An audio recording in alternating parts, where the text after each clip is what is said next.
से उपस्थित मेरे सभी बहनों और भाइयों, बाबा बैजनाथ धाम,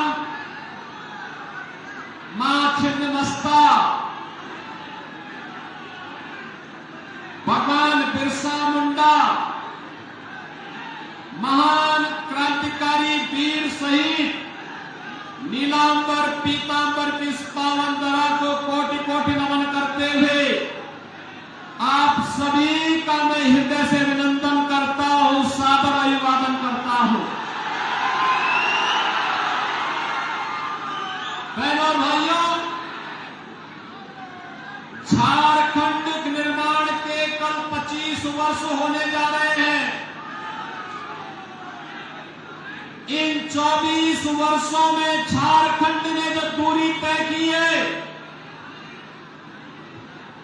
उसके लिए आपको आगाह करने के लिए आज मैं यहां उत्तर प्रदेश से यहां पर विशेष रूप से आया हूं।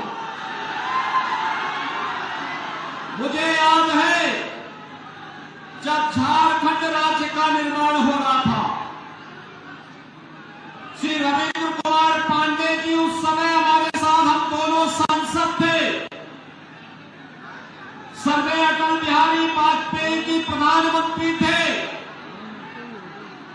आरजेडी और कांग्रेस विरोध कर रही थी, लेकिन झारखंड के विकास के लिए, विकसित झारखंड बनाने के लिए प्रधानमंत्री अटल बिहारी वाजपेयी जी ने सन 2000 को 15 नवंबर को झारखंड राज्य निर्माण की घोषणा की थी।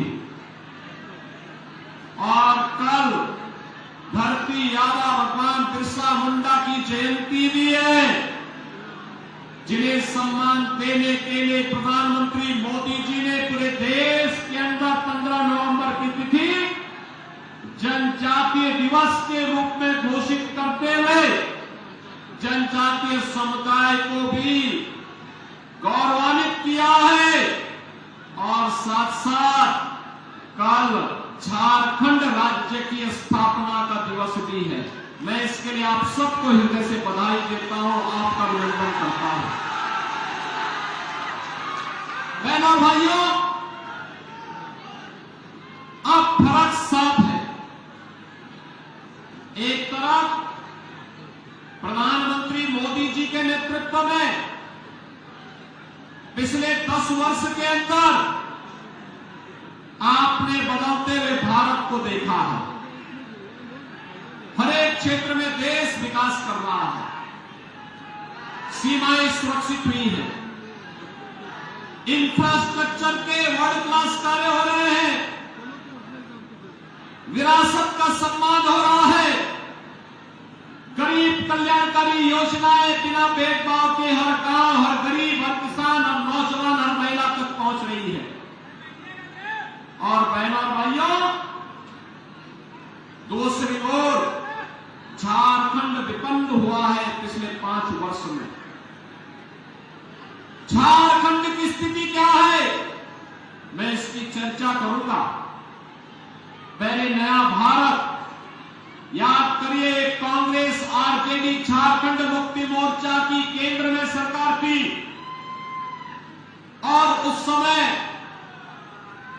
जब पाकिस्तान के द्वारा प्रेरित आतंकवाद घुसपैठ करता था, देश के अंदर आतंकी विस्फोट होते थे, मैं और रविंद्र पांडे जी जैसे लोग संसद में आवाज उठाते थे, तो कांग्रेस की सरकार कहती थी कि पाकिस्तान के खिलाफ मत बोलो, संबंध खराब हो जाएंगे।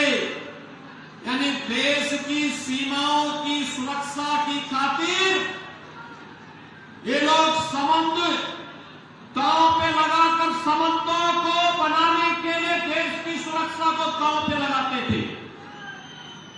और आज का भारत है, अब पाकिस्तान का कोई आतंकवादी भारत की सीमा का अतिक्रमण करता है तो उसको जहन्नुम की यात्रा में भेज दिया जाता है,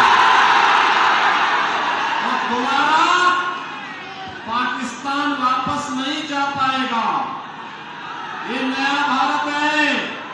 छेड़ता नहीं है, लेकिन कोई भारत को छेड़ेगा तो भारत उसको छोड़ेगा भी नहीं, क्योंकि दुनिया का सबसे सशक्त नेतृत्व आपके पास है। आतंकवाद की जड़ कश्मीर की धारा 370 समाप्त कर दी। अभी मुझे यहां पर डॉक्टर प्रहलाद बंडवाल जी कह रहे थे कि जनसंघ के समय से मैं भारतीय जनता पार्टी का कार्यकर्ता हूं। बहनों और भाइयों, जनसंघ के समय में भी भारतीय जनता पार्टी की स्थापना के समय भी एक नारा गूंजता था, एक देश में दो प्रधान, दो विधान, दो निशान, नहीं चलेंगे, नहीं चलेंगे, और यह नारा लगता था। आज मोदी जी ने हकीकत में बदल दिया है। कश्मीर में धारा 370 समाप्त कर दी है। आतंकवाद की ताकत पर अंतिम कील ठोकने का काम कर दिया है। नक्सलवाद को पूरी तरह समाप्त करने के लिए अग्रसर सरकार कार्य कर रही है। बहनों और भाइयों, आतंकवाद हो या नक्सलवाद, उग्रवाद हो या आतंकवाद, इन सब की समस्या का समाधान भारतीय जनता पार्टी करते हुए 140 करोड़ भारतवासियों को सुरक्षा प्रदान कर रही है। बहनों और भाइयों, आज IIT, IIM, AIIMS, highway, railway, airport का निर्माण भारतीय जनता पार्टी नेतृत्व की केंद्र की एनडीए सरकार कर रही है। कल ही आपने देखा होगा, बिहार के दरभंगा में प्रधानमंत्री जी ने एम्स का शिलान्यास किया। हर घर नल की योजना भी बन रही है। ये काम कांग्रेस, आरजेडी और झारखंड मुक्ति मोर्चा की यूपीए सरकार भी कर सकती थी, लेकिन बहनों और भाइयों, उन्होंने नहीं किया। आज देख रहे होंगे, देश के अंदर 4 करोड़ गरीबों के मकान मोदी जी ने मात्र 10 वर्ष में बनाए। 10 करोड़ गरीबों के घर में शौचालय बनाए। 10 करोड़ गरीबों को उज्ज्वला योजना का फ्री में कनेक्शन दिया। 12 करोड़ किसान को प्रधानमंत्री किसान सम्मान निधि का लाभ दिया जा रहा है। 50 करोड़ गरीबों को हर वर्ष 5 लाख रुपए की फ्री में उपचार की सुविधा प्रधानमंत्री मोदी जी उपलब्ध करवा रहे हैं, और 80 करोड़ लोगों को फ्री में राशन की सुविधा का लाभ भी मोदी जी दे रहे हैं। कांग्रेस के समय, आरजेडी के समय और पिछले 5 वर्ष में झारखंड के अंदर आपने देखा होगा, जो गरीबों के लिए मोदी जी भेजते हैं, सब टकार जाते हैं। ये कांग्रेस, आरजेडी, झारखंड मुक्ति मोर्चा डकार जाती है। कांग्रेस के एक सांसद के घर में 350 करोड़ रुपए मिले, नोट का पहाड़ मिला। झारखंड मुक्ति मोर्चा की सरकार के एक मंत्री के घर में 35 करोड़ रुपए मिले। ये पैसा क्या कांग्रेस, आरजेडी या फिर झारखंड मुक्ति मोर्चा का है क्या? नहीं, ये पैसा झारखंड का पैसा है, आप सबका पैसा है। वे चंद लोग लूट करके अपने घर को भरने का काम कर रहे हैं। इनकी डकैती को रोकने के लिए और डबल इंजन सरकार का क्या लाभ होता है, उसका एहसास कराने के लिए मैं आया हूं आपके पास। उत्तर प्रदेश में भी यही जंगल रास्ता जो आज झारखंड के अंदर है, 2017 के पहले वहां भी लव जिहाद की घटनाएं घटित होती थी, वहां भी कर्फ्यू और दंगा होता था, वहां पर भी लैंड जिहाद होता था। आज उत्तर प्रदेश में न लव जिहाद है, न लैंड जिहाद है, न कर्फ्यू है, न दंगा है। यूपी में सब चंगा है, यूपी में सब चंगा है। बहनों भाइयों, विरासत का सम्मान कैसे होता है?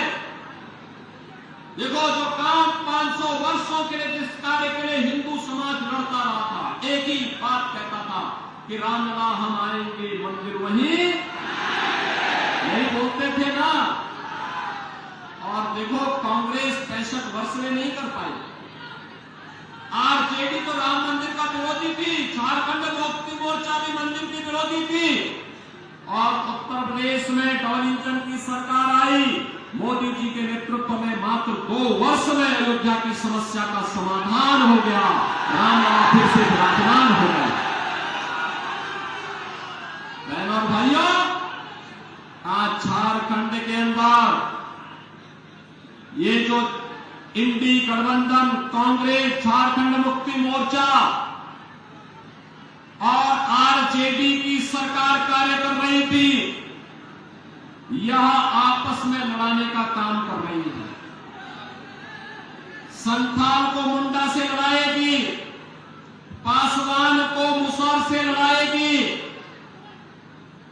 जाति को आपस में लड़ा करके बांग्लादेशी घुसपैठियों को, रोहिंग्या मुसलमानों को, आपकी जमीनों को कब्जा करवा करके आपके संसाधनों पर लूट खसोट करवाएगी। और इसीलिए तो मैं आपसे बार बार कह रहा हूं, पटे थे बहनों और भाइयों तो अयोध्या का अपमान झेलना पड़ा था, पटे थे तो पाकिस्तान और बांग्लादेश बन गया, पटे थे तो काशी में अपमान झेलना पड़ा था, पटे थे तो बहन बेटियों की इज्जत के साथ खिलवाड़ हुआ था। इसलिए पटे थे तो कटे थे, कटेंगे तो कटेंगे, एक रहना है, एक रहेंगे तो सेफ रहेंगे, नेक रहेंगे, एक रहेंगे तो, और यह काम केवल भाजपा कर सकती है। भारतीय जनता पार्टी इसीलिए श्री रविंद्र कुमार पांडे जी को अपना प्रत्याशी बना करके आपके बीच में बेरमो विधानसभा क्षेत्र में उन्हें उतारी है। एक वरिष्ठ नेता है, संसद में झारखंड के लिए लड़ते थे, यहां की रेलवे के लिए, यहां के हाईवे के लिए, यहां के किसानों के लिए, यहां के नौजवानों के लिए, यहां की पान और बेटियों के सम्मान के लिए वे लगातार आवाज बुलंद करते थे। और आज भारतीय जनता पार्टी ने उन्हें प्रत्याशी बना करके फिर से बेरमो विधानसभा क्षेत्र के भाग्य के बदलने के लिए उन्हें चुनाव में फिर से उतार करके इस क्षेत्र के विकास को तेजी के साथ आगे बढ़ाने का निर्णय लिया। और इसलिए बहनों और भाइयों में आप सबसे अपील करने के लिए आया हूं, भारतीय जनता पार्टी के प्रत्याशी श्री रविंद्र कुमार पांडे और मैं दोनों संसद में साथ साथ हम लोग एक साथ रह करके काम करते थे। मैं देखता था किस मजबूती के साथ वो लड़ते थे वहां पर, और इसलिए मैं उत्तर प्रदेश से आया हूं आपसे विनती करने के लिए, आपसे यही विनती करने के लिए आया हूं। रविंद्र कुमार पांडे जी को भाजपा ने, यहां पर जेडीयू ने, एलपीजी ने अपना प्रत्याशी बना करके उतारा है। आपका आशीर्वाद प्राप्त होगा, दोनों हाथ ला करके बोलिए, बैरमो से रविंद्र कुमार पांडे जी को और गोमियों से श्री लंबोदर महतो जी को भारतीय जनता पार्टी ने प्रत्याशी बनाया। आपका आशीर्वाद प्राप्त होगा, दोनों